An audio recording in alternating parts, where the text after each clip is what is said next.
파라오. 우리는 이들을 이집트의 왕 정도로 알고 있지만 사실 이들은 현세의 신으로 추앙받았어요. 이집트인들은 파라오를 호루스의 화신이자 라의 대리자로 현세에 내려와 세상에서 가장 축복받은 땅 이집트를 통치하도록 선별되었다고 믿었거든요. 그렇다면 이런 파라오의 시초는 누구였을까요? 메네스. 그는 최초로 이집트를 정복한 사람이자 최초의 파라오입니다. 물론 최초의 파라오라는 점에 대해서는 여러가지 경합 중인 설이 있지만 적어도 이집트인들이 최초라고 생각하는 파라오는 메네스죠. 이 영상은 그의 삶과 이집트 역사의 여명에 대해 다뤄보려고 합니다. 나일강을 중심으로 발달한 이집트 문명. 나일강은 농경 문명을 이끌어나가는데 거의 치트키급으로 좋은 환경을 제공했어요. 나일강은 주기적으로 범람했는데요.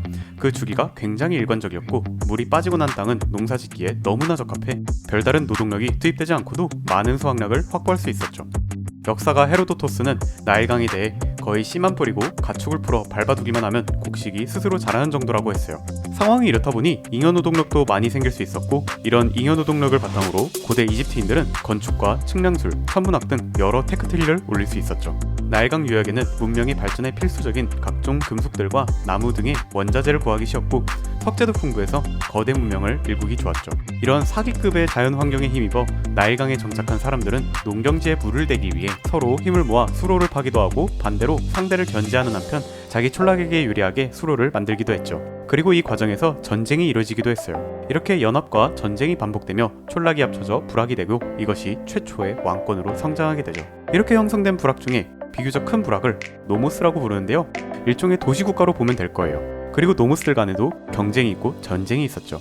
큰 노모스들은 작은 노모스를 공격해 합병시키려고 했고 작은 노모스들은 서로 연합해 큰 노모스를 막아내려고 했죠. 그리고 이렇게 전쟁이 반복되어 노모스가 합쳐져 나중에는 멤피스를 경계로 상이집트와 하이집트로 나뉘게 돼요. 상이집트와 하이집트는 서로 군사력이 엇비슷해 상대를 정복하고 싶었지만 뒤에만 노리고 있었어요. 이때 메네스가 등장해 이집트의 통일을 이루게 되죠. 메네스 왕은 굉장히 신비로운 인물로 알려져 있어요. 그는 상이집트의 티니스에서 태어났는데요. 상이집트의 남부 국경을 지키는 가문 출신이었다고 해요. 아무래도 국경을 지키는 가문이다 보니 어렸을 때부터 여러 전투 경험을 쌓을 수 있었고 군대를 통솔하고 전략을 구성하는 등의 경험도 얻을 수 있었죠. 그리고 이런 경험들은 훗날 그가 이집트를 통일하는 데 있어서 큰 힘이 됩니다. 이런 메네스는 과감한 결단력과 통치력을 갖고 있었는데요. 이를 바탕으로 상이집트의 왕위에 올랐다고 해요. 왕위에 오른 메네스는 강력한 군대를 조직해 주변의 작은 노모스들을 합병했는데요.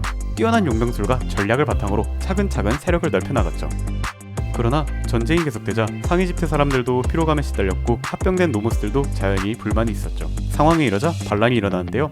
메네스는 과감하고 잔혹하게 이들을 제압해 내부의 결실을 다졌다고 해요. 이렇게 전쟁과 반란의 진압으로 결속을 다진 메네스는 드디어 하이집트로 진격해 결국 하이집트까지도 정복하게 되죠.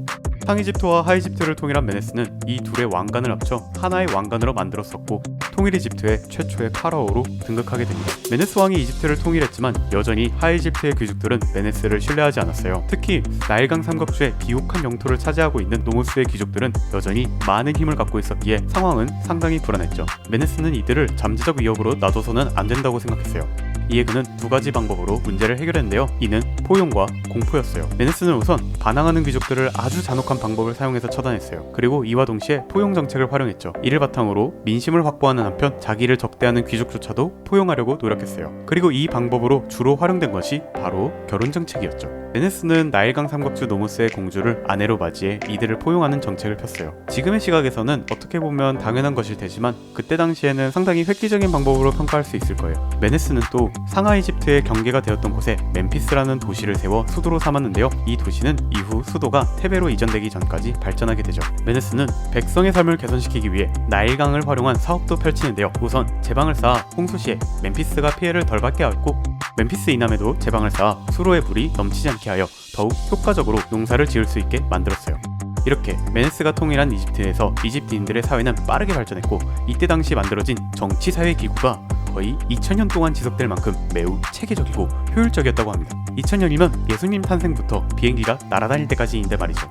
영상 재밌게 봐주셨으면 좋겠네요. 감사합니다.